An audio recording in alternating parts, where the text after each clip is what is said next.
Howdy, this is Jim Rutt, and this is The Jim Rutt Show.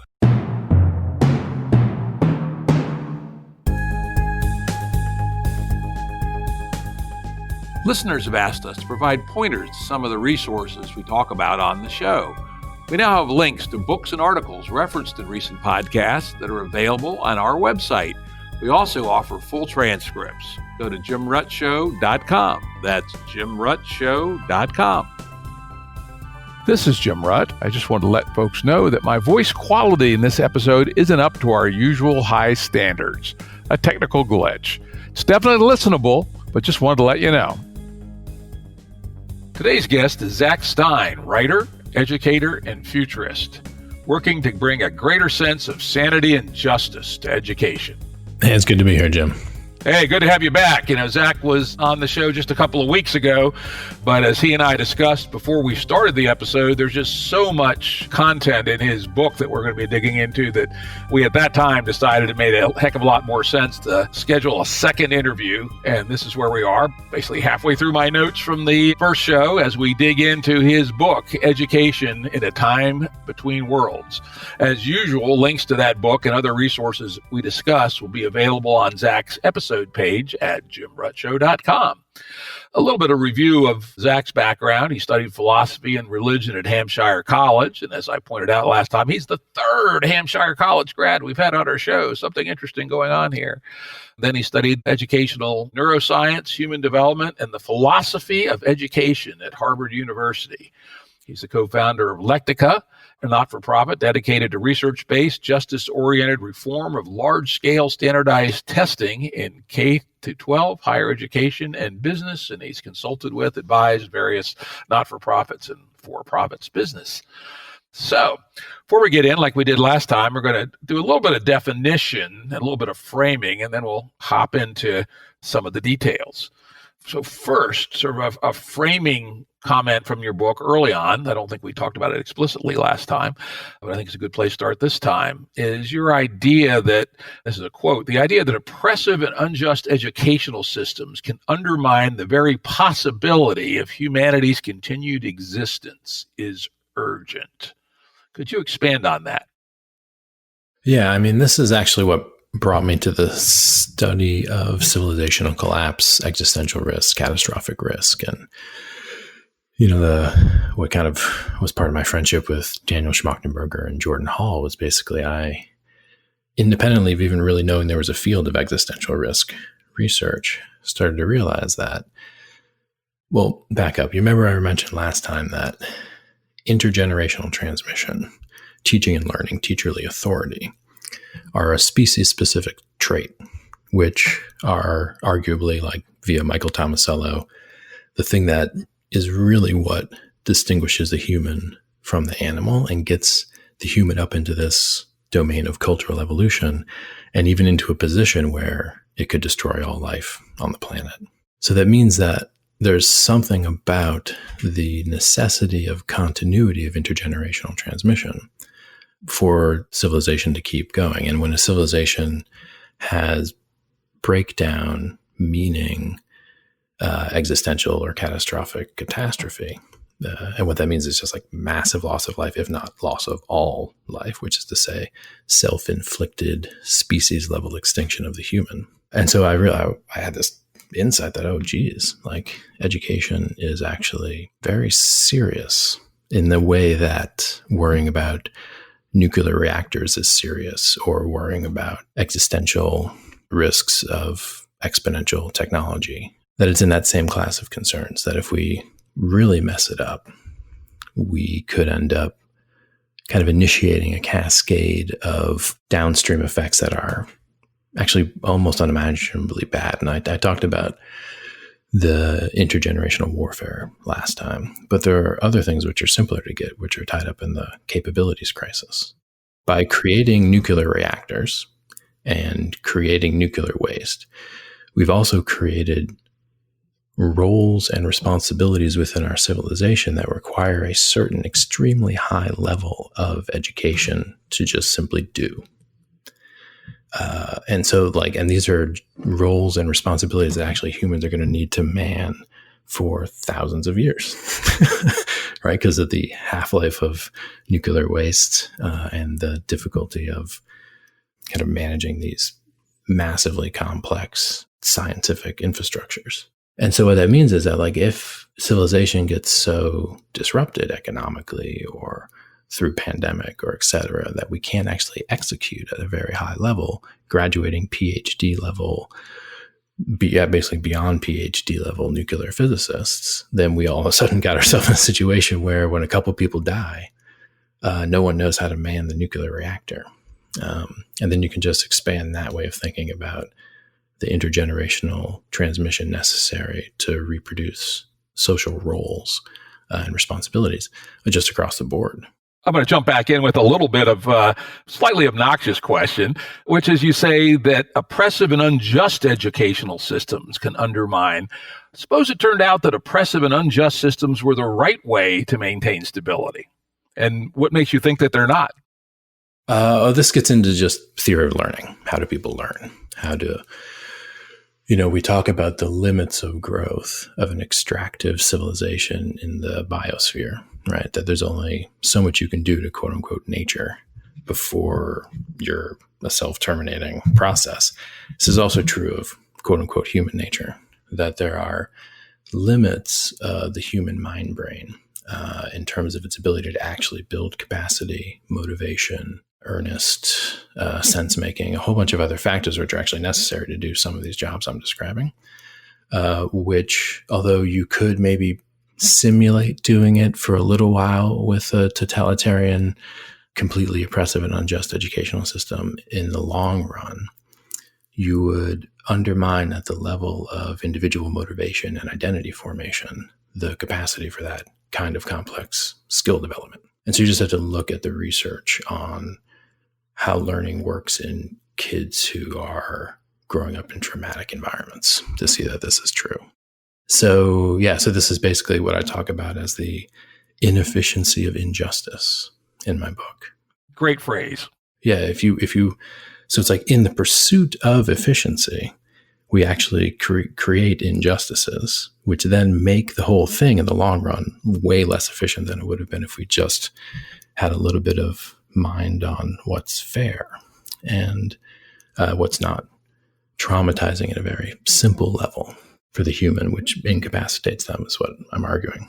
And a few other things. That's also the case that when you start to roll out efficiency infrastructures, and I'm looking at this specifically in terms of standardized testing infrastructures in the school and the efficiency-oriented testing, you also start to have to roll out surveillance apparatuses and a whole bunch of other things that become expensive and inefficient, and also then double down on the destruction of the morale and motivation. So the general perception that the situation you're in is fair, and for learning in particular in childhood, this is very important.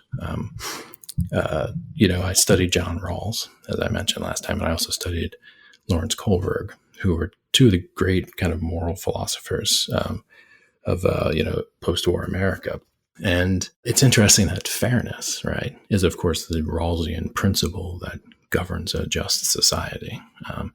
But fairness is also a concept that's discussed on the playground with little kids amongst themselves. And so it's a concept that is, basically all the way up and all the way down in the human culture. You find this notion. And for an educational system to work, the combination of meritocracy with democracy and egalitarianism needs to be accomplished. And we've been in a situation for a while where there's been a simulation of a meritocracy. And that, again, you can do that for a little while, but you can't sustain that indefinitely because we need to man the nuclear reactors. So that means in physics departments, we actually do need to get something that looks like legitimate teacherly authority and accurate meritocratic award of capacity and effort. And so it's interesting, like my first book was about justice and standardized testing, and I talk about testing a lot in my second book in similar terms, but Lectico was building standardized assessments. I'm not opposed to assessment. I actually think it's a it's one of the things that makes social systems work, is a sense that we can accurately tell the qualities of people's capacities and be able to distribute rewards in a reasonable way, instead of in a, at best, unreasonable, at worst, literally contrived to inequitably distribute, based on a variety of factors like who your parents are or what the color of your skin is or things of that nature. So I'm glad you pulled that bit out, because what you see is that if we continue down the line that we've been going with the forms of testing and the nature of the human capital driven conceptions of education, we could end up, and I'm arguing maybe we already have, put ourselves in a situation that's actually dangerous from the perspective of the capabilities crisis and the legitimacy crisis and the meaning crisis and et cetera. But The meta crisis. the meta crisis. Yeah, as we talked about just briefly, just for reset for the audience, certainly one of the ones I'm most interested in is that as our systems as a society become more and more complex, the stack of dependencies, for instance, to get power to all these houses and to create computer chips to control the grid, et cetera, the level of complexity has risen considerably more rapidly than the capability of humans who are, let's say, voters, right? And so this gap between capability and emergent complexity is what, to my mind, is perhaps the biggest driver of the meta crisis. I mean, every aspect of everything we've talked about can come back to this complexity versus capability curves. I just see them in my mind, right? One's going up linearly, one's going up exponentially. We're fucked. And that's why we need a new form of education. Back to fairness, I would point people to the works of Sam Bowles and Herb Gintis and others, but I happen to know those two guys. And they've done a lot of work on the idea of fairness using simple games all around the world across many cultures. And while they find fairness to be absolutely foundational everywhere, and ideas of at least formal, a tit-for-tat style reciprocity to be universal, it's interesting that definitions of fairness vary quite a bit by culture. In some cultures, the idea of altruism seems to be utterly repugnant, particularly hunter-gatherers. Seems to be more of an accounting type fairness. Now, reciprocal altruism for sure. But anyway, so it's interesting to note. Well, that's true of Kohlberg. Yes. And this is the whole point of Kohlberg's work. I should dig into that. I did read Rawls, and I found it interesting. And I did actually put myself through the experiment of the veil of ignorance to see what world I would select, which was kind of a fun exercise. But anyway, so let's move on to the next definition. You frame your work, to a degree at least, as social justice. Now, that's a word that can mean a whole lot of things. An Ayn Randian might say, social justice is where the makers get the rewards and the takers don't. Right? I kind of doubt that's what you have in mind when you say social justice. So when you think of your work in education as being based in social justice, what does that mean to you?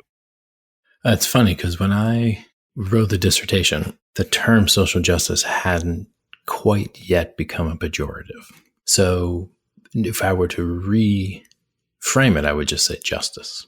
Because what I'm talking about is actually a very philosophically robust tradition of thinking about moral problems as having cognitive dimensions, which is to say that there are rights and wrongs in reasoning about social problems that are comparable to the rights and wrongs in thinking about a science problem or a problem in physics, or a problem with the material or causal world.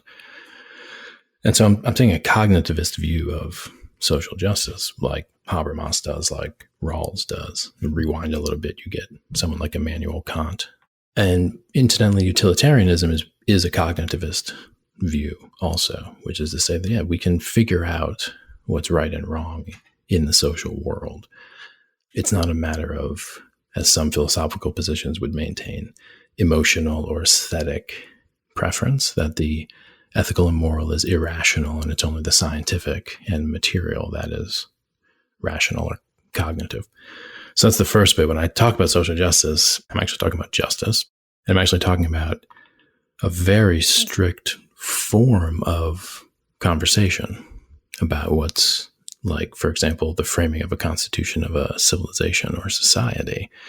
That's a task that is not about protest. It is also not about identity politics, and it's not about a whole bunch of things that get tied up in the social justice pejorative, social justice warrior kind of way of dismissing this. And it's interesting to me, like a whole social analysis of why it is the case that the social justice term became basically used as a pejorative by a variety of groups.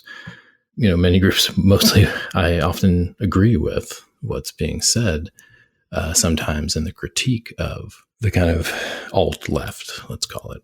But what I'm coming from is actually something quite different. And so, yeah, Rawls is where I would root it. And the original position is probably the best way in, which is, when you're thinking about, let's say, the framing of a constitution, of a society, or the building of an organization, let's say like a school system, and you're thinking about the standardized testing infrastructure within the school system, whether that infrastructure is kind of just or unjust is a matter of making a kind of thought experiment or decision procedure where you say, basically, if I didn't know who I would be, what capacities I would have, how I would navigate the system, which is to say I wouldn't know which position in that school system with that standardized testing infrastructure. I don't know if I'd be a learning disabled kid, if I'd be a poor kid growing up without parents to help them. I don't know if I'd be a rich kid. I don't know if I'd be smart, right? You don't know who you're going to be. Could you agree to that infrastructure, right? This is what Kohlberg called playing moral musical chairs. This is a very complex form of cognitive perspective taking. And so your notion about fairness showing up in different cultures differently is true. It also shows up in one's lifespan and one's cognitive developmental level differently. The kids on the playground talk about fairness. Basically, like how many M&Ms, and the perfectly equal split of M&Ms is maybe fair. It's very much an accounting procedure, and often with a kind of structural egocentrism. But the moral musical chairs I'm describing is actually a radically decentered view. To use a Piagetian term, the center of the decision-making is not one's own identity. You're actually trying to take the perspective of everyone within the system and imagine all the possible routes through the system, and then think, okay, would I really want to, like, for example, if you're framing the constitution of a society and you have a position where people are slaves, could you really sign off on that constitution not knowing whether or not you'd be a slave, right? So the decision procedure constrains the cognitive operation of thinking about the basic structure of a society. And if something within the society can pass that kind of thought experiment, then there's a good reason to think that it's pretty fair, right? Like, so for example, the SAT correlates with socioeconomic status, period. And very clearly shows that if you have the money to take a test prep course, you will do better on the SAT. So like, I couldn't set up a standardized testing infrastructure where if I was poor, I would be systematically disadvantaged in getting access to the meritocratic doors that open from the high standardized test. Now, it's another issue of outright cheating. It's also facilitated by money, as we've seen with the college admissions scandal. But the point is that you couldn't, in good conscience, agree to such an infrastructure from behind the veil of ignorance. You could say you would make up some stuff to try to kind of like back out of the fact that it is actually unjust. But as Rawls would argue, if we take just the tools of analytical philosophy, logic, game theory, you run game theory from behind the original position, and then you have to think. Actually, it is irrational to agree to that because I don't know where I'll be. Yes and no. I actually did a little analysis of Rawls' theory of justice, and what he doesn't quite grapple with is that people's risk-reward preferences can vary, right?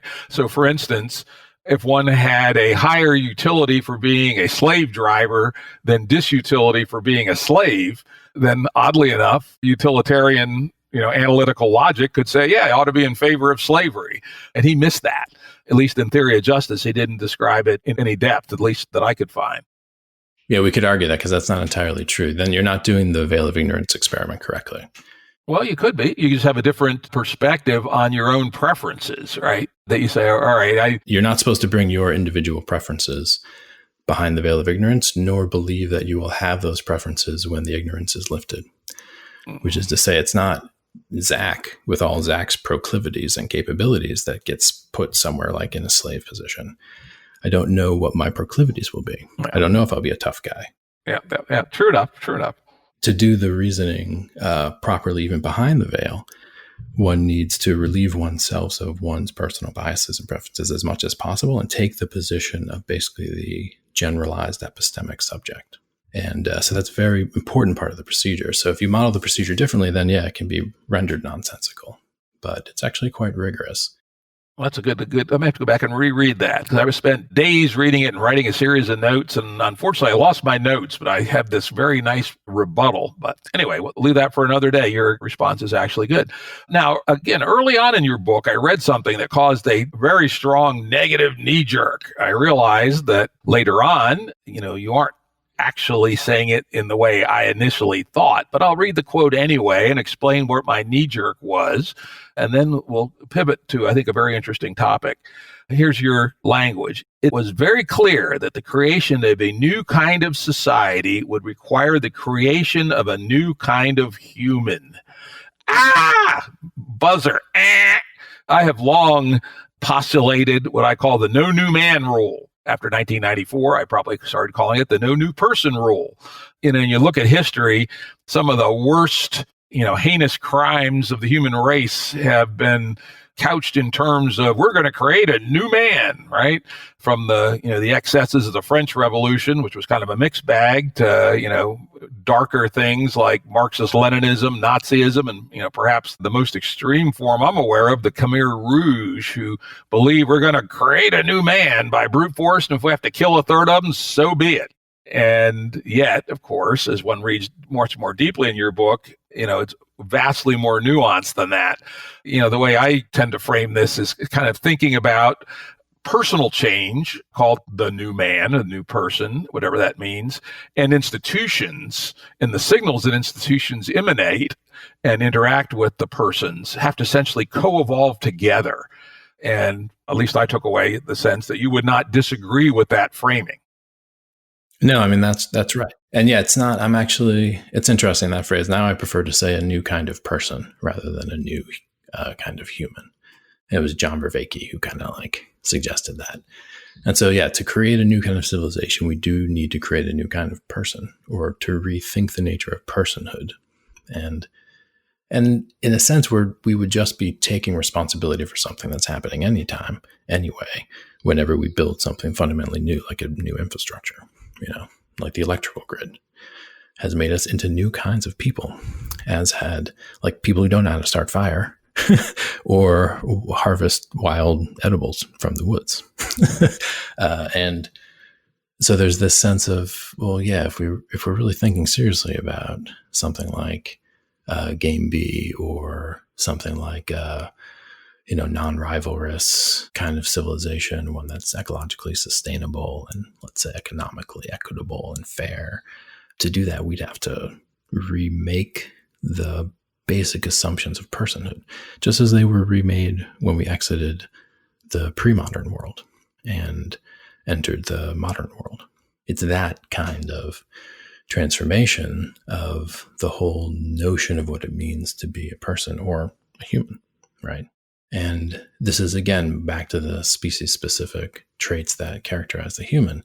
Cultural transmission and actually cultural niche creation is tied up in that dynamic of intergenerational transmission. So, in fact, the human has always been that self-transforming species.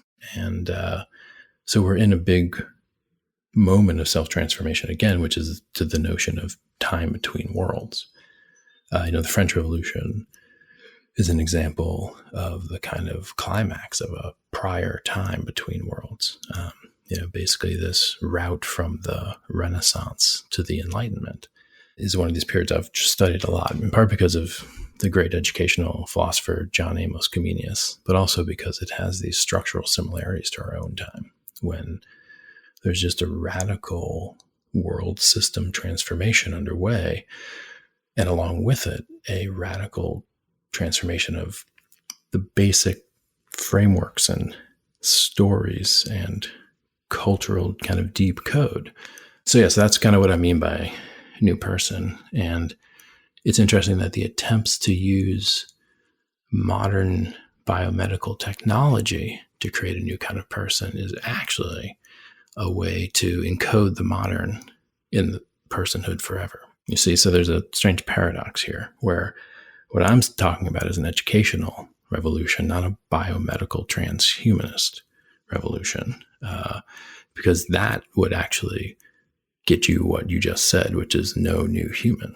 We'd have the modern human forever. And probably, again, there'd be massive disruption of intergenerational transmission as a result of deep level biomedical intervention into the conditions of capability and personality development. I think we touched on this last time. So yeah, although there's, if you took that quote out of context and we're trying to really stick it to me, yeah, there's these eugenics overtones and the Stalinist overtones and all of that stuff. But in fact, my position is anathema to precisely that way of thinking about the problem. So yeah, I'm glad that you kept reading, even though you had a knee-jerk reaction. Goddamn Stalinist, fuck that guy, right? No, I had enough, pre-good signal about your work to say, oh yeah, I'm sure he must not exactly mean that interpretation. I will push back a little bit about not push back, but frame the French Revolution, because the French Revolution, as you say, was in some sense the capstone of the Enlightenment. But unfortunately, while it had some good effects, it also ended up rebounding and reinforcing authoritarianism. I like to look at the two prior revolutions that ended up pretty much solidly to the good, which was first the Glorious Revolution in Britain, was it 1688 or thereabouts, that ended absolute monarchy, right? Well, that was a pretty damn big punctuation mark. And then, of course, our own American Revolution, which formally and in law, and people don't realize this, formally in law, it's in the Constitution, ended feudalism. Right? Feudalism had been a system in operation for 1,000 years, more or less, in high form for 500. And we formally ended it. We no longer doffed our hats when the toffs came down the street, etc. And we did that by institutional change, actually, even before the people changed. And I'm sure the same was true in England. It was kind of a abrupt disconnect that for elitist reasons, actually, the Glorious Revolution occurred and absolute monarchy was abolished, and it no doubt had to have had some downstream effects on humans. But of course, in the American Revolution case, the humans had been reforming themselves, right, on the frontier, a long way away from manor and lord in most cases. And so the two kind of worked together, the human change on the frontier and, as freeholders and yeomen and small craftsmen, independent of anybody, but then it was kind of punctuated and tied together in formal institutions in the form of the U.S. Constitution. So I look to those two as better examples, perhaps, than the French Revolution of the kind of thing we should be thinking about here going forward. I agree, of course. Yeah, you mentioned it. But yeah, there's a whole string of them, and they're tied to, of course, the founding of the Royal Academy of Sciences. I think that was like 1660 or something in England. And you start to get the independence of sense-making from the church apparatus as well, which is a huge kind of part of the revolutions of modernity. And then also the standardization of international weights and measures. The French Revolution also brought us the metric system, which is interesting to think about, because this is about the movement out of a medieval feudalistic measurement regime into a modern, basically capitalistic measurement scheme, capitalistic and scientific measurement scheme. And that's, again, part of what we're in now. There's a chapter in the book on measurement, which is, I think it's my favorite chapter. And it's pointed at this too, that we're, as Benjamin Bratton speaks of, we are at the beginnings of a massively distributed planetary computational stack, which includes a measurement infrastructure that's completely unprecedented in its scope and kind of regulatory capacity. So it's similar that, the feudal system was a ragtag system of weights and measures, completely corrupted by the feudal lords, where you'd go to one market and the measures would be this way and another market would be another way. And then, of course, with modernity, you get the metric system and you get the lack of divine right fiat to set new measures and the building of international scientific consensus around measurement. And with the move out of modernity into what's next, let's say something like a metamodern, you end up getting this planetary measurement infrastructure of incredible scope, and also incredible invasiveness and regulatory capacity when you look at the biomedical metrics. And so all of that is just to say that, yeah, there's something afoot which puts us in a similar position to the Americans before the American Revolution. But it's it's even strange to say that because it's not the founding of nations that we're talking about here. It's something else. It's what comes next, as I like to say, right? We don't quite yet know what comes next, but it's not a recapitulation of the 18th century nation state. I think we're pretty sure about that. Right. I mean, I think it's an educational revolution. And this is why my interest in Comenius, like many people have never heard of Comenius, but he was a massively important figure in exactly those days leading up to the American and French revolutions, seeing us through that treacherous 30 Years' War, this time between the Renaissance and the Enlightenment. Comenius was one of the key nodes of intellectual influence. I can speak a lot about that, but he inspired so much of what came, and he argued that it was essentially the transformation of personhood through the transformation of educational systems. So along with the French Revolution and the American Revolution, you get changes in mass public schooling very quickly.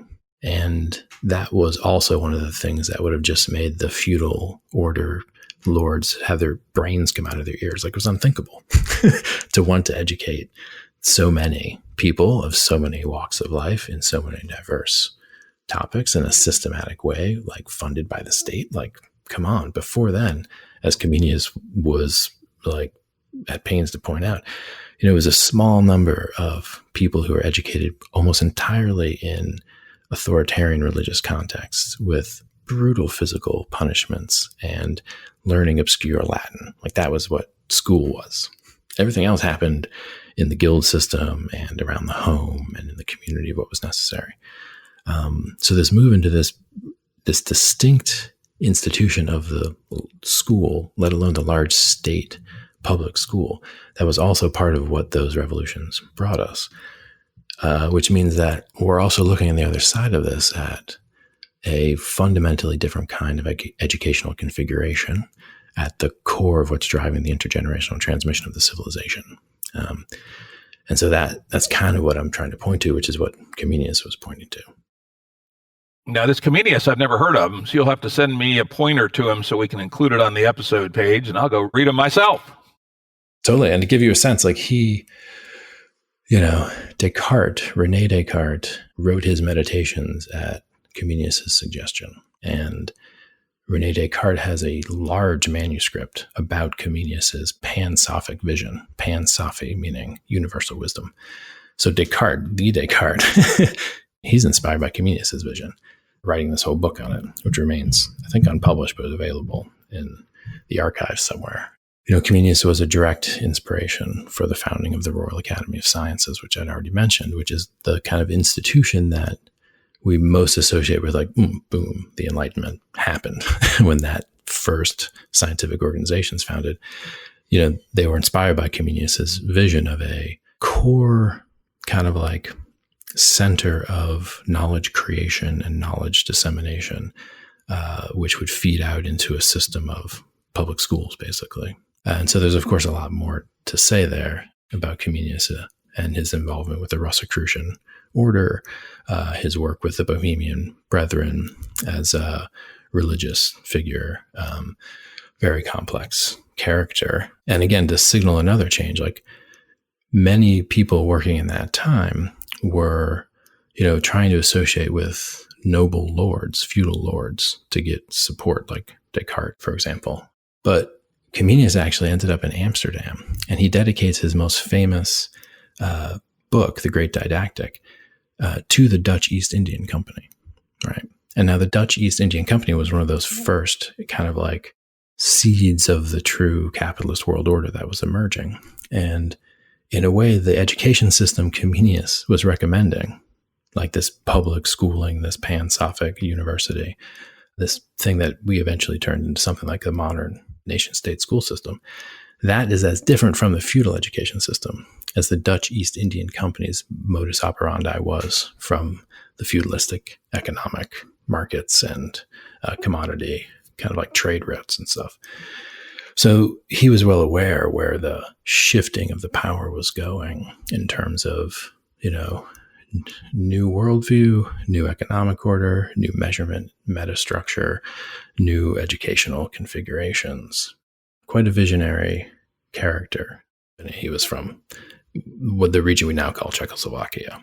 And yeah, so that's a kind of a rabbit hole there. And I've got some work going on with think tank Perspectiva, although it's not truly a think tank.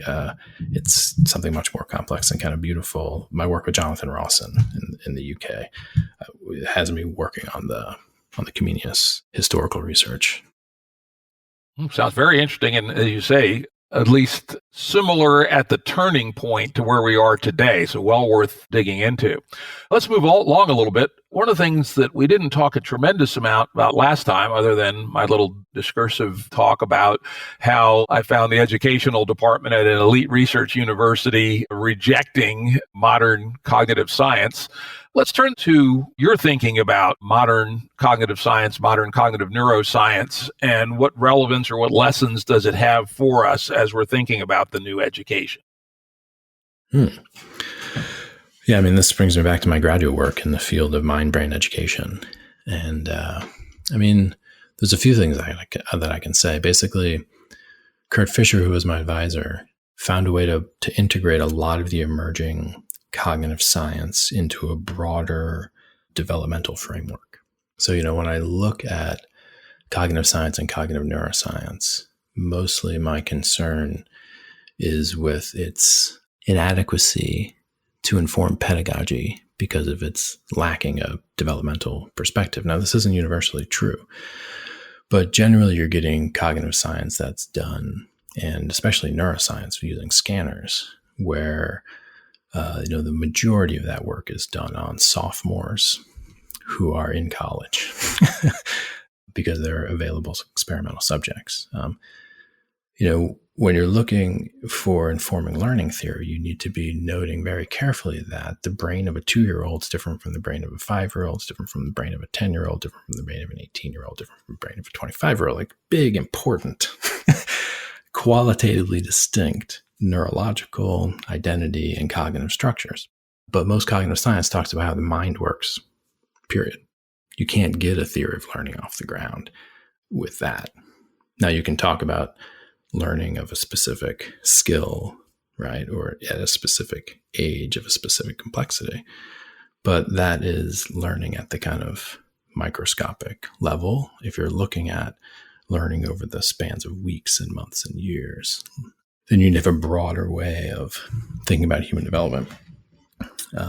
And so Fisher's skill theory, which incidentally has as a backbone the levels that have been codified by Michael Commons as the model of hierarchical complexity. And then I think, in a sense, more importantly, Dawson's work with the lectical assessment system.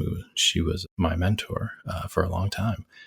And there you actually have a sophisticated theory of learning that goes across the lifespan that can actually be turned into an assessment system and used in educational contexts.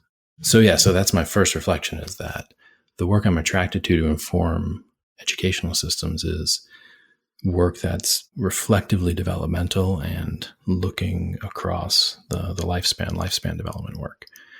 And there's important stuff you can get at the level of like principles from neuroscience. So for example, we know that a la Antonio Damasio and one of my colleagues, Mary Helen Imordino Yang, that emotion is inseparable from what we think of as rationality, which is to say that the classic, and back to Descartes, the classic modern split, but you can find it in ancient, of course, philosophy too, with certain forms of stoicism, that you need to get the emotion out of the way in order to think clearly. This is not the case. And learning, for example, without emotion is not nearly as powerful and sticky as learning in an emotionally rich context, which is to say, if you really care about something, you will learn it and it will stick. If you are trying to learn to cram for tests for extrinsic motivation, you will, maybe some of it will stick, but most of it won't. And so this is important to understand. And that's a very high level principle I'm taking from neuroscience. It's not about like where that happens in the brain, right? It's not like neo-phrenology induced by access to fancy fMRI scanners, which is also what a lot of neuroscience looks like. Yeah, I criticize that a lot, right? Say, all right, yeah, just say... Yeah, it's like, who cares where it is, man? Like, show me what it's doing, right? What it's doing. And then they also use functional differentiations in the brain to drive theorizing about cognitive process. But that's ass backwards. So anyway, there's a whole bunch of complex things there, but the question was about learning. And so, yeah, the emotional component is what I take away from the neuroscience primarily. But also that learning takes a while, which is to say that, because of the emotional processing necessary to actually do, for example, moral reasoning. This is Mary Helen Mordino Yang's work. That if you're forced to reason about a moral problem in a very short amount of time, you don't actually have a chance to do the kind of emotional processing necessary to actually move through the kind of the data of the different kind of considerations, which in part are emotional. And so that's another thing to take, I think, also from the neuroscience, but again, at the level of principle, not even at the level of like finding that the trend of the findings is showing us that learning is emotionally laden and the emotion cannot be ignored in learning. So that's one tip there. But in general, I orient to the cognitive developmental work to orient my learning theory. And, you spoke with Hansi Freinock, and I assume you spoke about the levels of hierarchical complexity that he works with. We did. But yeah, part of organizing a coherent future for education is basing it on the kind of science that's appropriate for understanding how teaching and learning works. So yeah, I appreciate the question. Yeah, let me point to a book I just finished reading. Actually, I started reading it before I read your book, and I finished reading it after.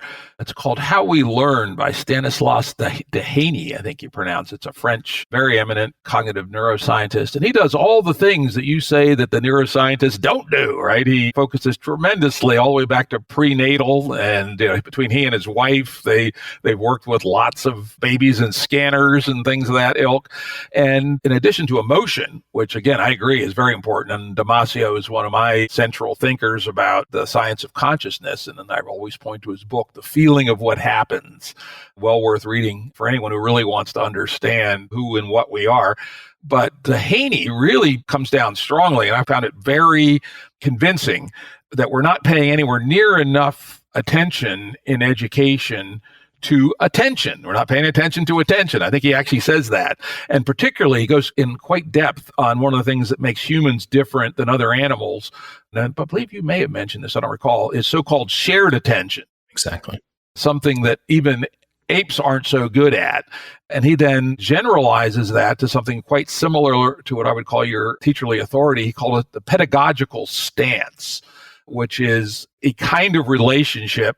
Most of his focusing is on very young children, 2 years old or under, and how the young Homo sapiens seems to have built in the ability to go into a pedagogical relationship with someone who is in the pedagogical stance, usually a parent or caregiver, and imitate them in certain ways, follow their gaze, make some surprisingly powerful scientific style Bayesian inferences about what's real by analyzing how the pedagogical person is responding, etc. And so I found that very interesting. And of course, he had some practical things, like ones that just strike me as common sense.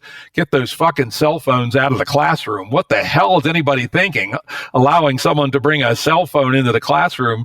And he talks quite a bit about the need for and why great teachers are able to capture and hold the students' attention, right? And so anyway, I would point to that book as doing many of the things that you rightfully critique some neuroscience for skipping. Totally. And I don't think that's a coincidence. I mean, Dehaene was involved with the founding of the Mind Brain Education Society, as was I at Harvard when I was there with Kurt Fisher, Howard Gardner, and other folks. And so, there's an emphasis in those initial conversations about the field of educational neuroscience.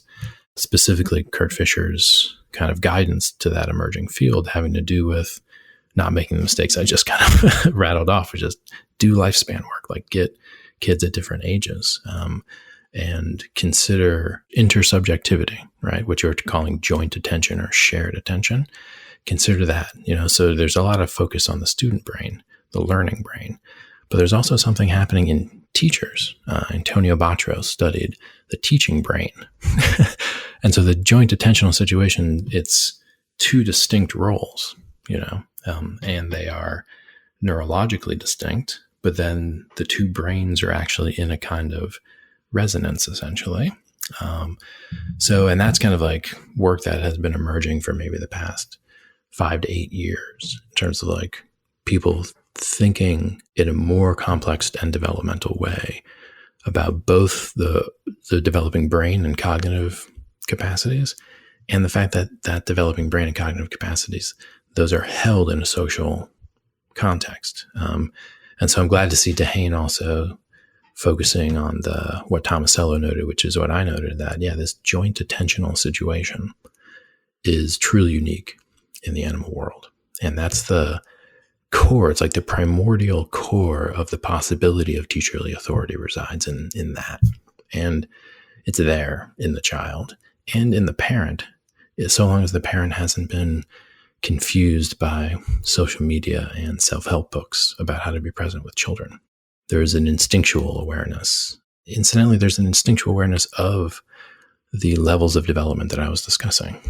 Attentive adults speak differently to teenagers than they do to, 10-year-olds than they do to 2-year-olds. You just moderate the complexity of your language. So there is insight already pre-existing in the life world as to the kinds of social relationships that make for good educational relationships. Stanislaus Dehaene's work on numeracy in the brain is actually really deep and fascinating. I think his book's called The Number Sense. And you see there that there's basically mathematics does not reside in the world or in your brain. Mathematics resides in the relationship between your brain and the world.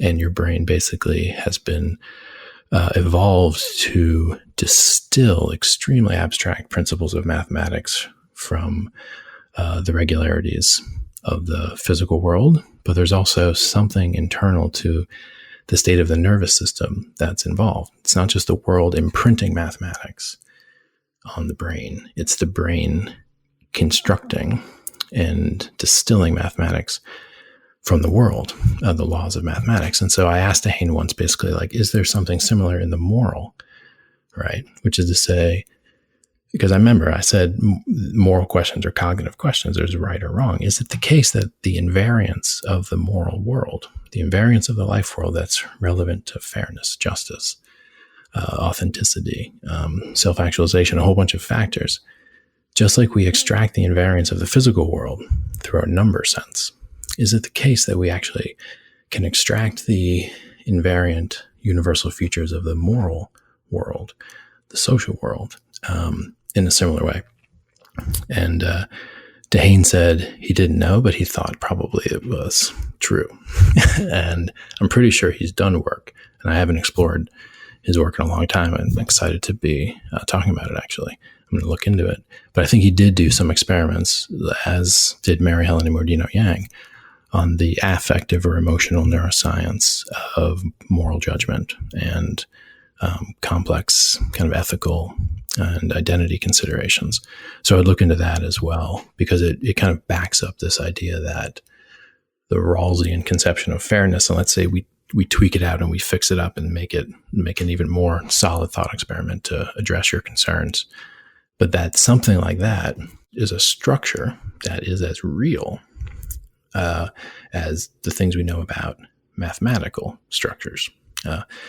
And so that means that just like if we get the math wrong, shit's going to break. If we get those dimensions of the social world wrong in our design, it's also going to break. And this is back to the, could we build a totalitarian education system and actually reproduce the civilization in perpetuity? No, we couldn't, because we basically cooked in the wrong moral mathematics to the the moral universals to the basic design of the thing. So it'll break, just like if we make a nuclear reactor and don't do the right computer code. So that's a little bit more on Dehane. His work is fascinating. And I also mentioned Mary Helen Immordino Yang, she works closely with Damasio, kind of bringing his work down into the educational spaces. Really interesting stuff. And one more thing to pull out, which is this notion of imitation, which you mentioned, which is a ubiquitous part of the joint attentional situation that we're kind of discussing here. And it's very interesting to note that the mechanism of imitation, also arguably at the level we do at a species-specific trait, was identified very early as the kind of core of psychological development and learning by James Mark Baldwin. Before him, there were others who had toyed with it, but he brought it forward in the 70s or 80s. But what I want to note here is that Baldwinian notion, James Mark Baldwin's most well known for the Baldwin effect in biology, but he was actually a brilliant psychologist and inspiration to Jean Piaget and others. But the Baldwinian notion of imitation was taken up both by Lacan and by René Girard, right? So there's actually this way to bring these notions of joint attention and imitation up into very deep conversations in the psychoanalytical and the mythological and cultural, as with Girard, mimetic desire, and a few other things that he works with in his kind of beautiful system are actually rooted in this Baldwinian notion of imitation. Pierre Genet, I think, also the famous French psychologist who was an inspiration to Baldwin. So there's something, again, deep about the nature of personhood that we're talking about here, where we are the teaching and learning species, and we are that species which kind of makes its living in the space between the elder and the youth, right? Yeah, absolutely. That the joint attentional situation with the kind of like accoutrements of imitation wedded to these levels of development give us the potential to be extremely kind of organically malleable and interrelated with one another in our cultures. So there's something kind of I almost wanted to say like tender at the core of the human. Even though, as Girard points out, it kind of ricochets up into violence, that takes a while to get going. Like, it begins actually with you and your mom and you and your siblings and other places where you actually kind of learn what it means to be a person. And so one of the concerns I have, again, back to the educational meta-crisis, is that screen culture runs interference on a lot of those processes. And the breakdown in teacherly authority we discussed some last time also is contributing to the kind of desertification of our kind of cultural resources, which is to say that kind of joint attention that Dehane is describing is becoming a scarce resource. Just like we're going to run out of oil or something, or we're going to run out of water in some places. We're also running out of teacherly authority, and we're running out of the kinds of containers in which we can actually safely imitate and safely teach. So yeah, I'm kind of keep circling back to that notion of the meta. That's hugely important. Let me tell you an aha I had, and I think it was stimulated by both you and Dehane, and it was all about shared attention or joint attention. And that was, educational technology. Maybe we're going down absolutely the wrong path with screens, and maybe we should be thinking about robots, right? Because a robot, you look at the work on Kismet at the MIT Media Labs, there's no doubt that we can build robots that actually are more extreme in their ability to do gesturing and eye tracking and raised eyebrows and use of the hands, etc., to capture human attention and probably require a lot better software than Kismet had, but could perhaps at some point get in this joint attentional stance and use all these probably deep cognitive neural hooks to help, particularly for early childhood education, establishing that pedagogical stance or that teacherly authority between the technology and the subject in a way that is much more rooted in our human nature. And I'm actually going to pass that idea along to some friends of mine who have a robotics and AI company and see what they might do with it. Please don't. I mean, because it's like, why the hell would you want a robot teaching little kids when you could have people do it? Because you can scale it. That would be the argument. But why would you want to simulate joint attentional experience instead of actually having joint attentional experience? Now we could go into a long philosophy about AI there, and if one believes in strong AI, but I don't think it needs to be long. It's just as long as the kid knows it's a robot, then it's not a joint attentional situation. The kids quickly stop thinking it's a robot and think it's alive, right? If it's got any good reactions at all. And look at the work on Kismet. It's amazing how closely the people became emotionally engaged with this robot that was specifically designed for emotional engagement. So I don't know. I mean, I'm not saying that you couldn't make a very powerful attention capture education replacement. Like, you could, but why do that?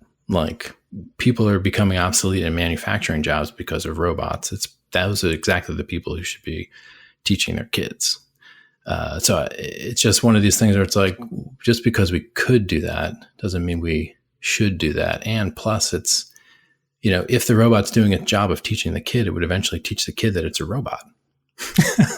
And so it would be leading the kid up into the most reasonable, objective view of his situation. And that situation is that you're being taught by a robot, and the robot was programmed by someone, and it's not making choices or sharing in the moral universe that you're in. If you destroy the robot, you probably owe somebody some money, but you probably wouldn't go to jail for murder. So I just think these kinds of ways of thinking about educational technology are mostly not good. Like, the way I propose that educational technology be used is to clarify time and skill sharing networks and facilitate pop-up classrooms in which humans are actually together doing things. The machines can house massive inventories of resources that can be rapidly searched and brought to bear in a pop-up classroom.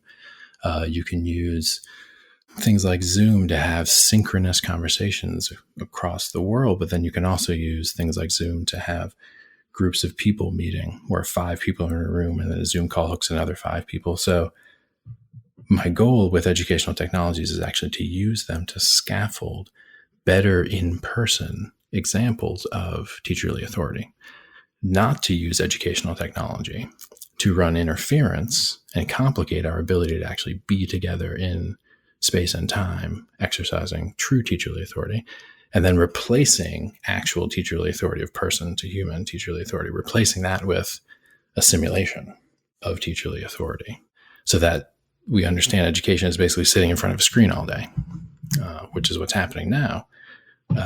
Basically, and that's the notion of what it should be. Whereas I'm suggesting something quite different, that the screen itself is not the main event, that the main event in education remains other people, that the screen needs to be the thing that facilitates the coming together of people and the orchestrating of the informational resources and, all kinds of amazing things that can be done where we share joint attention around something like, for example, the screen, as opposed to me being alone sharing joint attention with a computer, which actually doesn't have attention. So that's me alone with a computer. So that's that notion of, it's not the me and the machine, it's me and the teacher with something, possibly a screen, but most likely something that the screen put us in touch with, like a particular part of our city or a particular researcher at a university or a master carpenter or something, right? That the complex time and skill sharing networks, along with, developmentally curated inventories of curricula, and a whole bunch of other dynamics which require the digital, which couldn't have happened before the digital. This is what the technology should be for. But I think for a variety of reasons, market forces, cultural confusions, and other things, we're thinking about educational technology mostly as fancier things we can do when people are alone in front of their computers. And whole charter schools are set up where kids work in cubicles at computers all day. I hate that. Yeah. So and this is, maybe I'm a Luddite, but I think it's based in the psychological research, like, as I said, this is something about the way the nervous system and biology and identity of the human as we've known it has worked. This is how teaching and learning has taken place. So the idea that we could figure out how that works and then build a robot that can simulate it really well, I'm like, why do that? Except to get attention from the scientific community or to make money. Like, if you really care about children, you would be trying to find ways to get children to be with, really responsible, intelligent, careful adults. Maybe there's not enough of them. That would be again, it's funny. A lot of the, your arguments I buy about screens don't necessarily apply about, a high-end robot with, serious pushing the edge of human capability AI. Like, for instance, attention. I've actually created a robotic deer that runs around in a virtual world and actually has attention and has sort of a rudimentary consciousness. It turned out it wasn't even hard. And so one could take what we know about how the brain works, how consciousness actually works as a Cyrillian mechanism, and actually develop something like that. And, to your point, yes, probably not as good as the best teachers in the world, but let's be realistic, skill is on some sort of statistical distribution. And, perhaps in terms of the actual quality of the joint attentional experience for many kids, it would be better with the best possible robot, available in the year 2030 or something like that. So I'd like to ask you to open your mind up at least a little bit about the robot as a possible way to achieve what you're talking about, but it would require, deep work and, both pedagogy and neuroscience, and of course, probably advances in software, which we don't yet have. Yeah. It'll probably will happen, but yeah, it's odd. It strikes me as odd. So next, we're going to talk about something you go into, and I just found it very interesting, was a view you ended up presenting as a 4-quadrant model. But you started off by looking at Habermas's worldview of the subjective world, the intersubjective world, and the objective world. That then led you, I believe you repurposed this from other thinkers, into a 4-part space. And your point, which I thought was very interesting, was that when considering an educational system in particular, but perhaps more broadly into cultural challenges as well, you needed to process through the 4 quadrants in parallel. Could you unpack that quite a bit? Totally. Yeah, the 4-quadrant model comes directly from Ken Wilber's work, and he was synthesizing thinkers like Habermas and others on the edges of the complexity sciences, actually, who were grappling with basically the multidimensionality of complex human systems.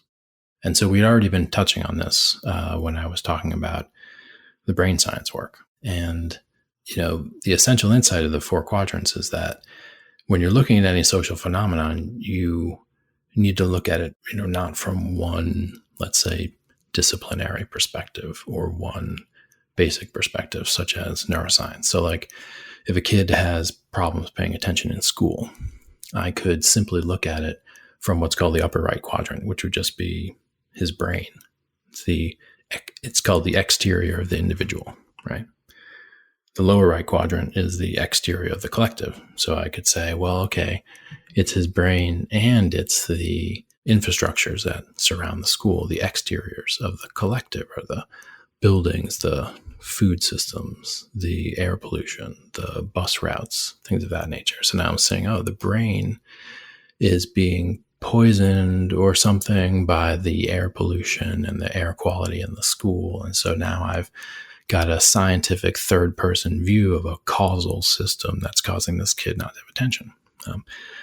But that's just the right-hand quadrants. you also have the interior of the individual and the interior of the collective, which is to say the personality and consciousness of the child and the culture, norms of the school. So you could also say, okay, in combination with some neurological thing that's complicated by the infrastructure, you also have an identity which has a self-understanding, right?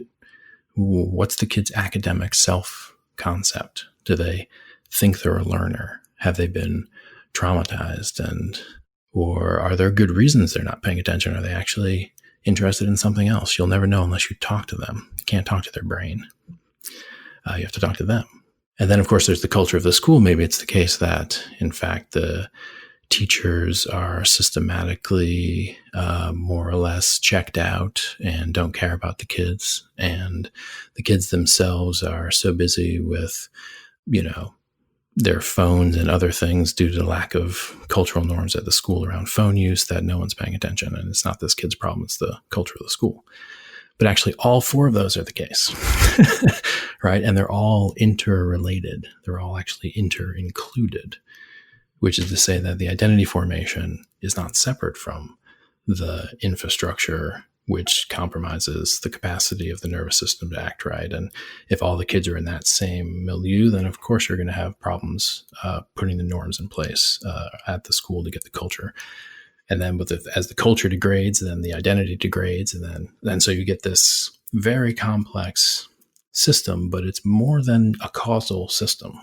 It's not merely a causal system. It is also a system of intentionality, choice, and intersubjectivity. And so that's the key thing to get, is that a lot of complexity science work focuses on the right-hand quadrants. It looks at complex dynamical systems as complex causal systems. And that's huge advance over looking at the external world as a complicated causal system, right? So using that distinction with the complicated and the complex, that we do want to move from modeling things in a complicated way to a complex way, but then we also need to move in modeling them in terms of the left-hand quadrants, as the integralists say, which is to say, not just the causal systems, but also the systems of intentionality, choice, and again, intersubjectivity or joint attention. And this is part of the issue with the robot, right? That the robot's a causal system, doesn't make choices, doesn't have intentionality, can't share joint attention, right? It's a causal system. Now, it can simulate a choice-based system, but it's not.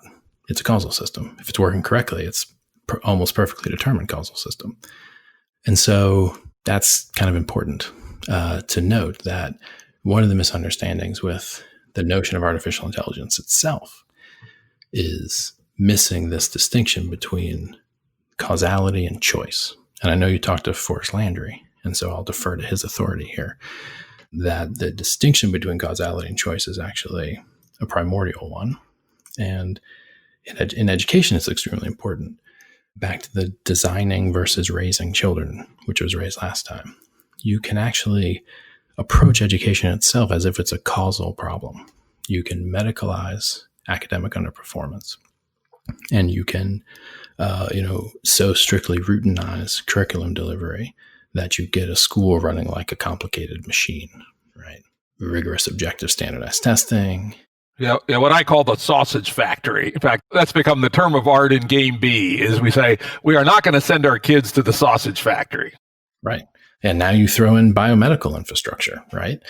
And so you get this massively complex way of modeling a very complicated causal system.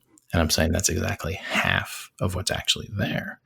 There's also the choice making and identity structures of the children and all of the conditions and qualities of the shared attention and intersubjectivity that arises between them.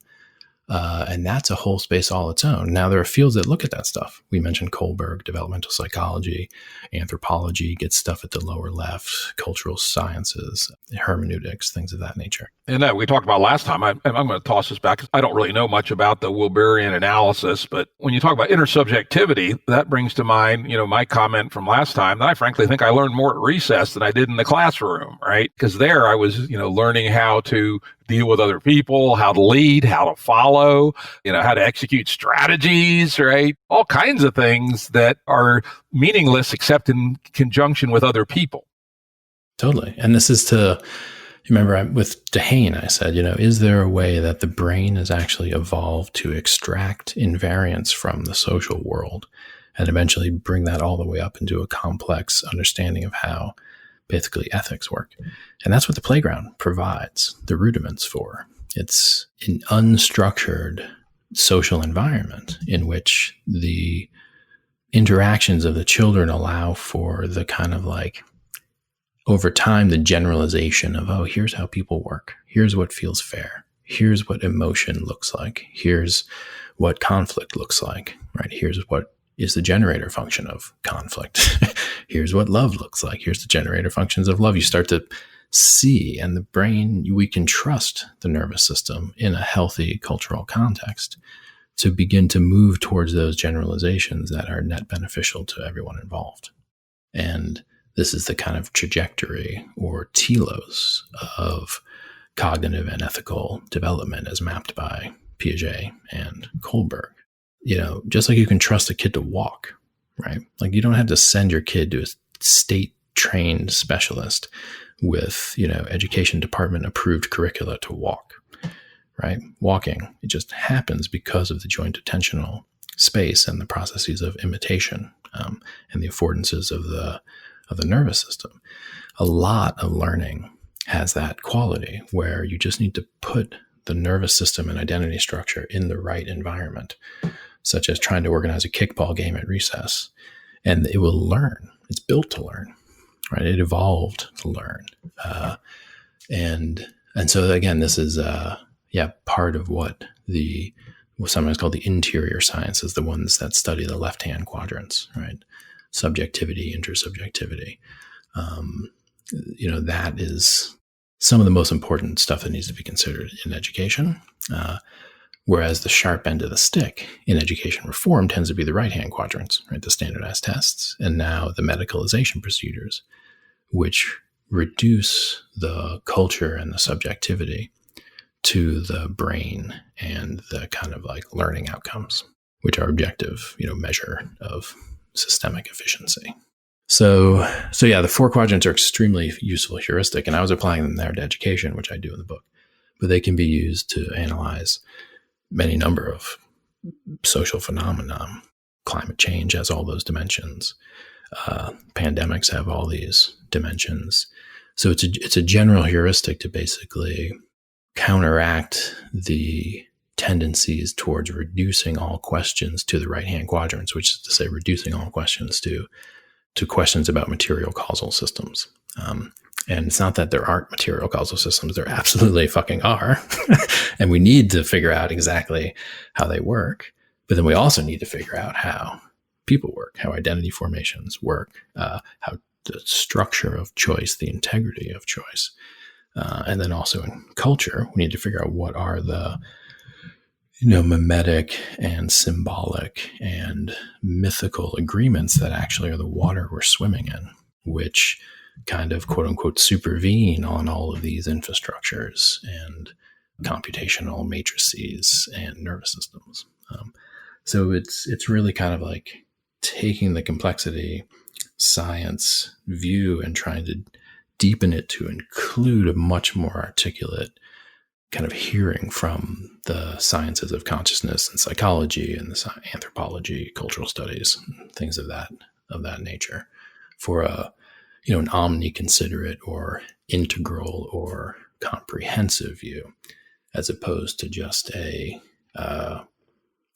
basically complexity science reductive view, subtle reductionism. It's not reduction to the Newtonian billiard ball complicated universe. It's an actual increase above that, right? So it's not reductionism in that simple sense, but it's still a subtle reductionism because it's not grappling with the reality of the interiors.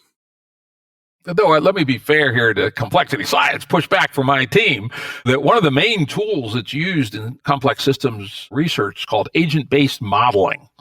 And I went to go to a scientific meeting on the topic, some of the very best people in the world in January, right before the virus hit. And the cutting edge is to put more and more emulation, at least, of things like state of mind, perception, emotions, communications even. Sometimes the agents can have languages, or they can even evolve languages.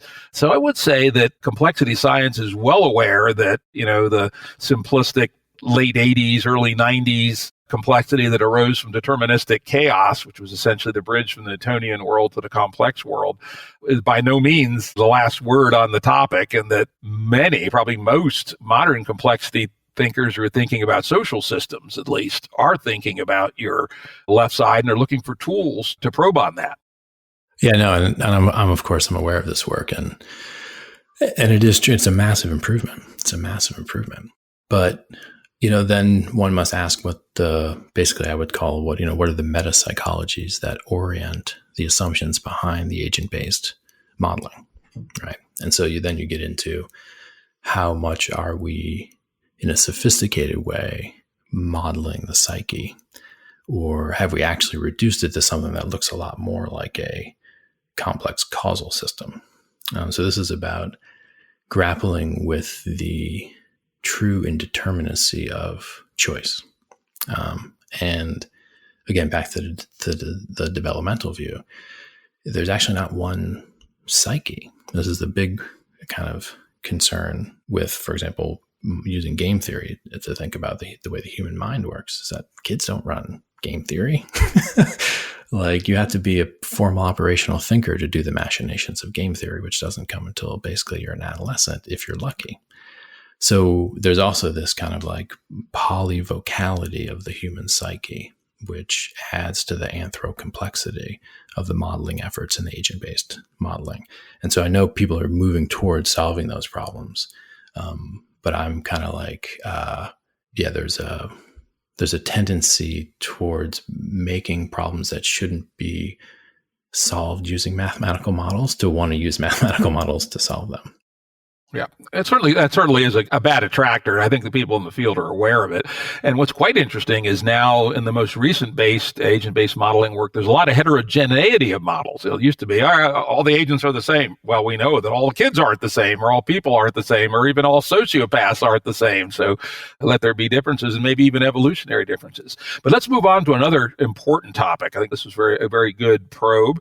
And that is, you say, I'll read the actual words, education is also and primarily an ethical and cultural challenge concerning the meaning making of individuals and groups. I would not disagree with that, but I would then ask the question, who decides and how? I will throw a little personal history in here, as I did a little bit more in the first episode, but I'll do a little bit here. When I was a kid in, primary education in the first half of the 1960s, we still were required to say the Lord's Prayer every day, and us allegedly good Catholics knew not to say the goddamn Protestant final verse of it. It was quite a little thing, right? We also had to say the Pledge of Allegiance, and I would say that our civics was very conventional, status quo, anti-communist, right? This was a whole series of decisions somebody made. Who decided? Somebody decided to make us say the Lord's Prayer, Pledge of Allegiance, and to worship militant anti-communism. And I was at least lucky I didn't have Bible study. You go another 50 miles south, and Bible study would have been I like the Bible, actually. A militant atheist I may be, but I find both the Old Testament and the New Testament wonderful literature, but they didn't teach it as literature, unfortunately. So let's take as a given ethical and cultural nature of meaning making in individuals and groups is something education has to be, but who decides on the content? I mean, this is probably one of the deepest questions in educational philosophy, right? So there's so many questions about, how to equitably distribute educational resources, how to make large school systems function well, how to deal with gap between who has access to technology and who doesn't have technology, debates about standardized testing, debates about standards. There's all these things, but that's all basically like content delivery system. The question of what is the content and the quality of the content, that's this problem at the heart of curriculum studies. So people like Michael Apple, who does great work in the critical sociology of curriculum studies. And at the end of the day, at least now, it boils down to a set of large interests around textbooks publishing. Like that's one of the places where this has been hashed out, because at the end of the day, you're looking at education being about, at least as we've known it, modern nationalistic kind of like large scale education. It's been about the creation of official knowledge, right? And this is the root of the issue around teacherly authority, is who gets to decide what the official knowledge is. And so one way to get at this question you're asking is that, well, we need to change not the nature of the content that we provide, but change the way we make decisions about which content we provide. So I wouldn't say that there's one group of people that decides, but I would say that we need to formulate new processes to even think about what counts as kind of like the core of an educational system. And it's worth noting that, the American school system has always actually been more differentiated, almost to the point of fragmentation in terms of what's taught.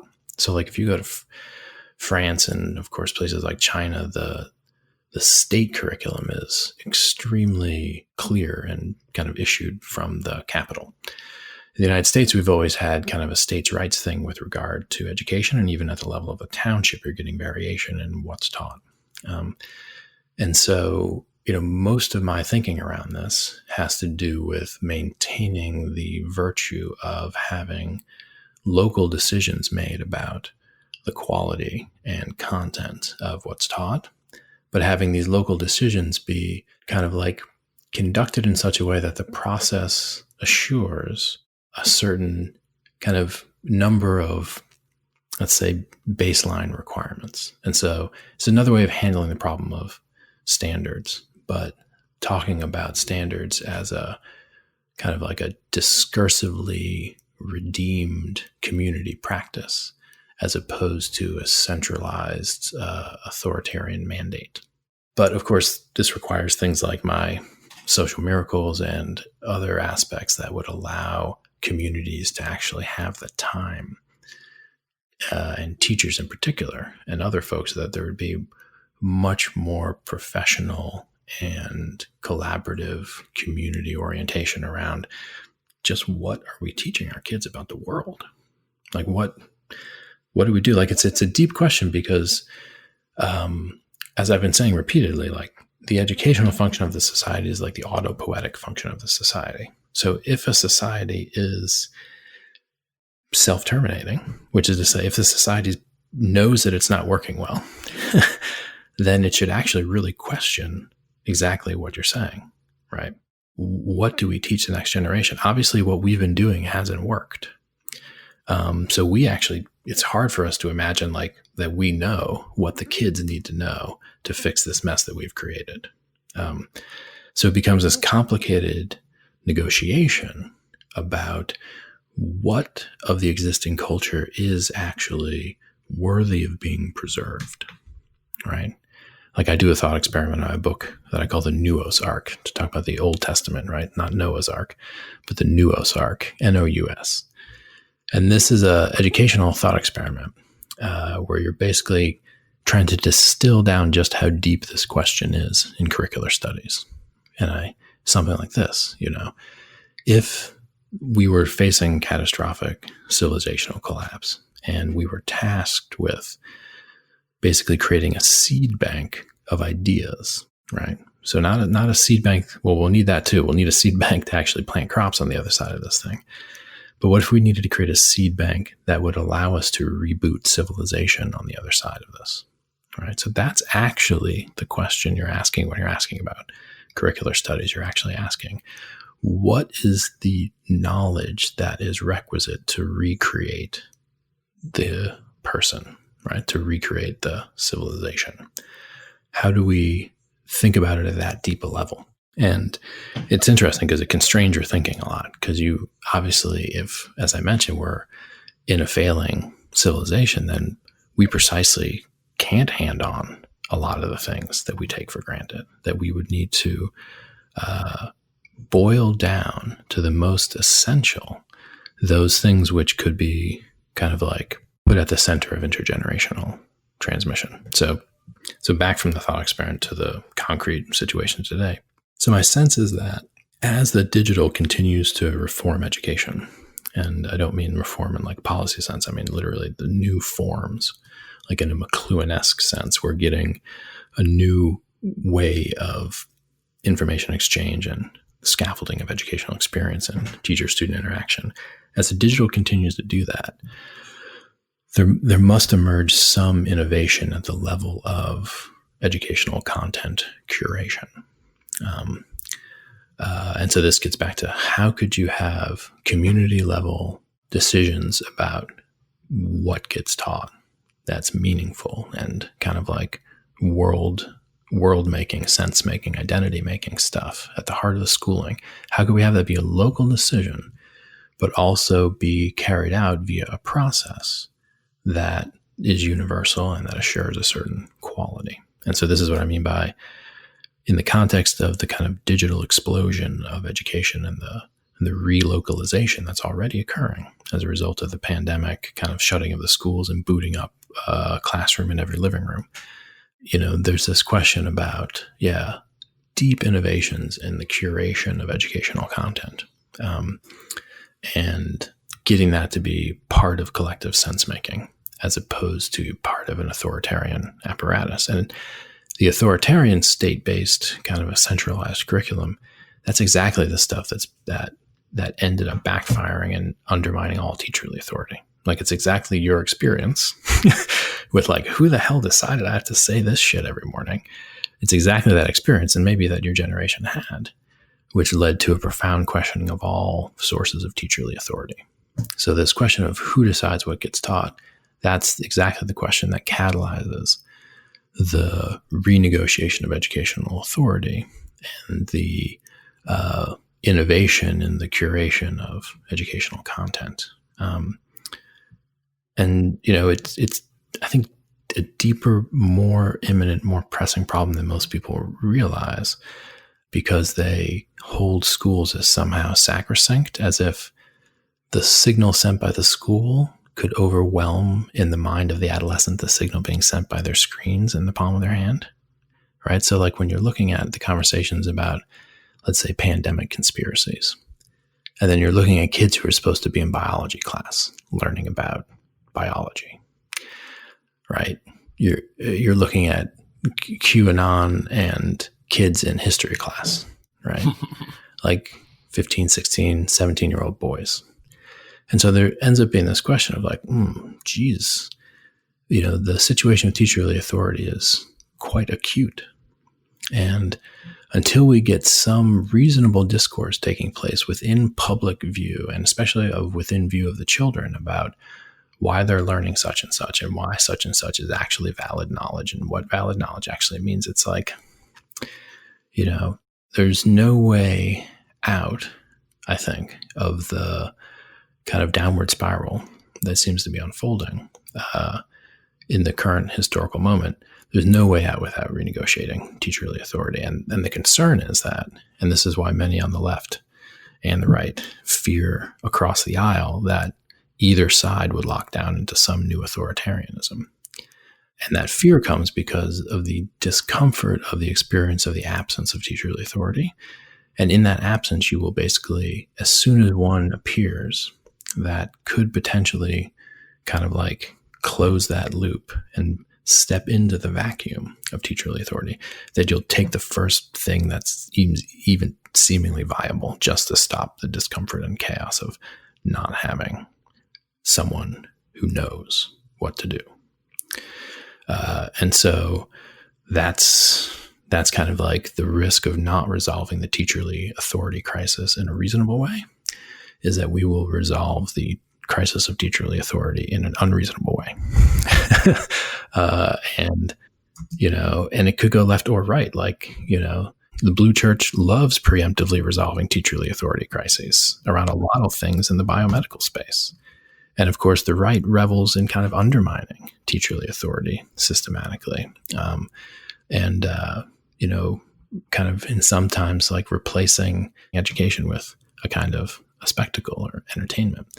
So that's some, again, the potency of this question of the absence of teacherly authority is in part because it's uncomfortable, which means that we're looking for a way to resolve it. And whether that means that Google all of a sudden fact checker becomes the official new way to run inquisitions, or whether it becomes the continual kind of like locking of commitments to a view based on aesthetic and emotional preferences, which is the right kind of like fascist model, where it's actually the emotional and aesthetic attraction to the idea that is why you hold it, as opposed to the appeal to some like omniscient, centralized blue church authority like Google.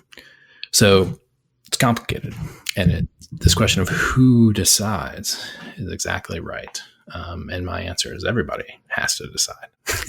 But that, but it's a goddamn problem, right? Because as we know, if we said today who decides, and absolutely no sense of attempting to constrain that, in West Texas, they would definitely say climate change is a hoax. In Wellesley, Massachusetts, they say there's no such thing as gender, right? Nonsense would proliferate, at least in our current environment. And we're going to get to this on the next episode. We're going to not do it this episode. We're going to talk about the 13 miracles that maybe get us to a point where we can make sense of the world. But today, we don't seem to have anything like good sense making at the local level.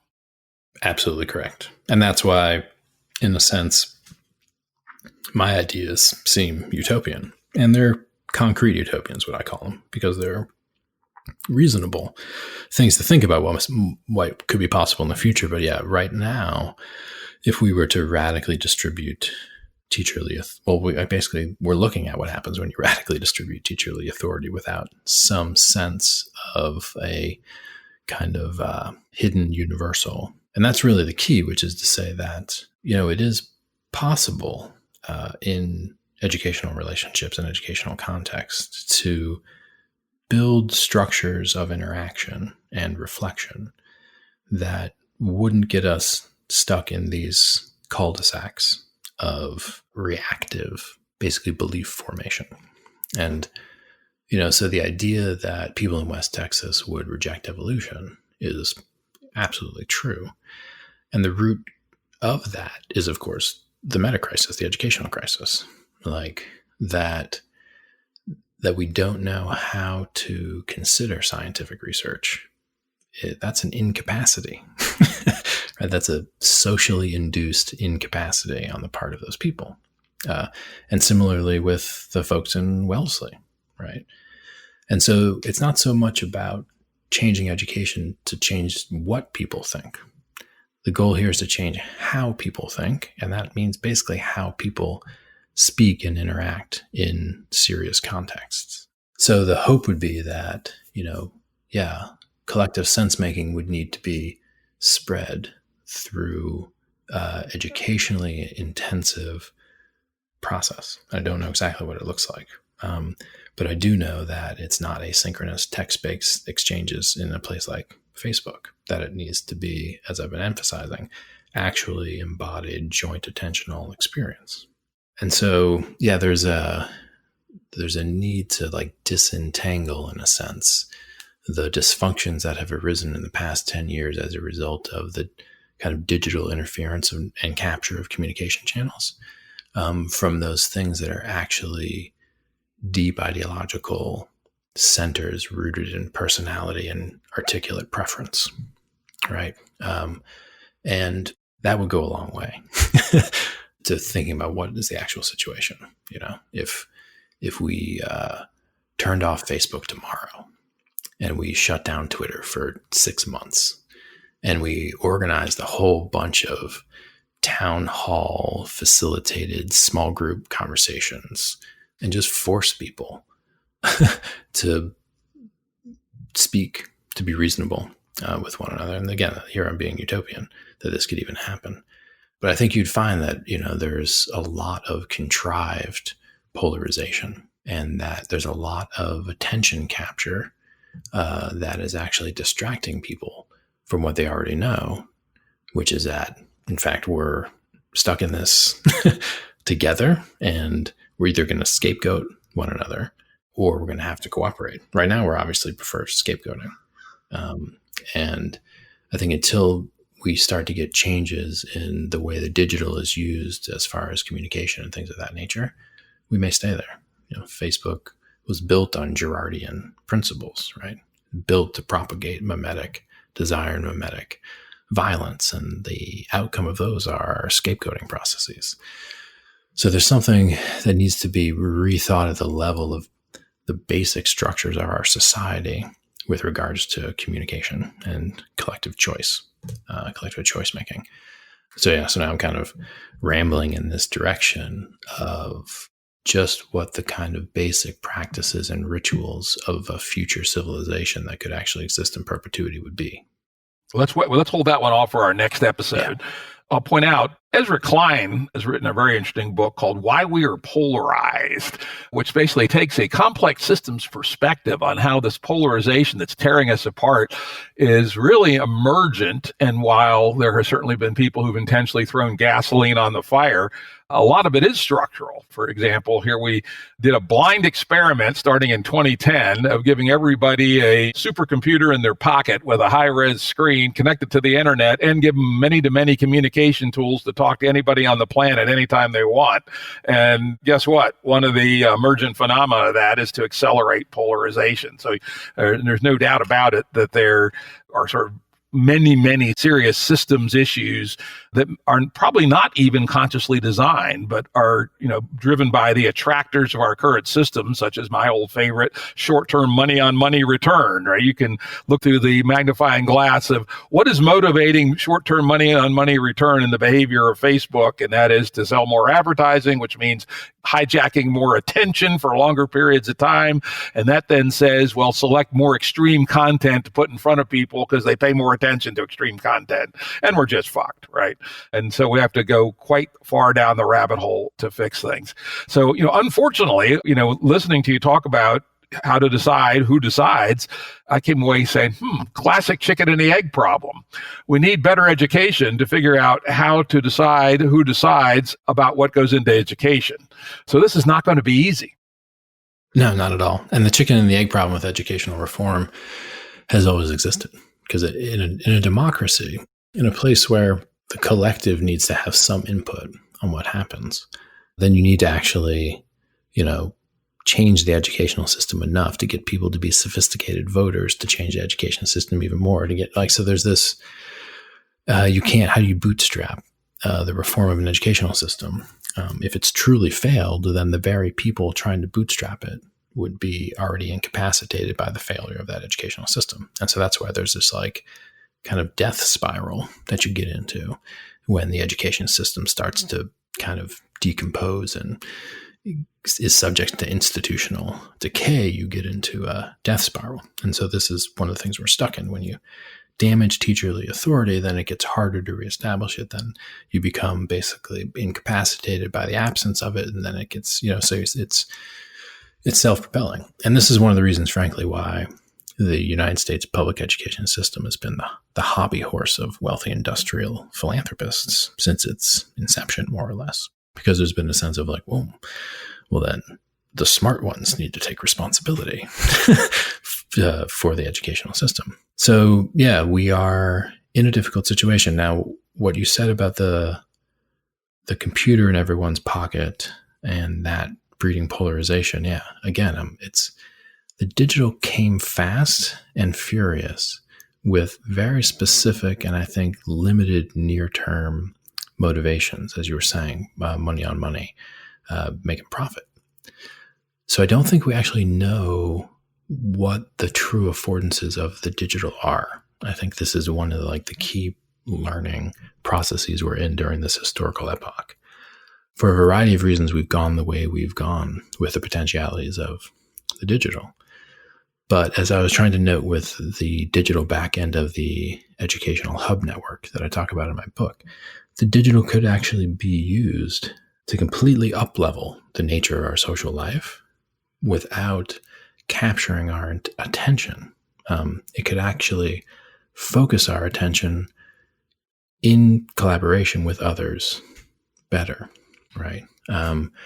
So yeah, in a sense, I think one of the solutions here is actually really seriously rethinking the way digital technology is integrated into civilizational design, and basically kind of making an argument that we've kind of taken the wrong path with a lot of the ways we've been bringing the digital into our culture. I've mentioned the screens in particular, but there's also the emphasis, as you mentioned, on oversaturation of advertisement and asymmetric capacity to influence choice making, which is to say, like, I'm just Zach. I don't have a whole team of, AI programmers working for me, but Facebook does. And so I sit alone in front of my screen without really thinking that on the back end, there is, kind of millions, maybe billions of dollars going into basically manipulating me. And so that's not what the digital is. That's what we've done with the digital. So yeah, so part of this problem of the who figures out what to teach and how do we do collective choice making and these things, it really the onus is on us to start thinking about this technology in a different way.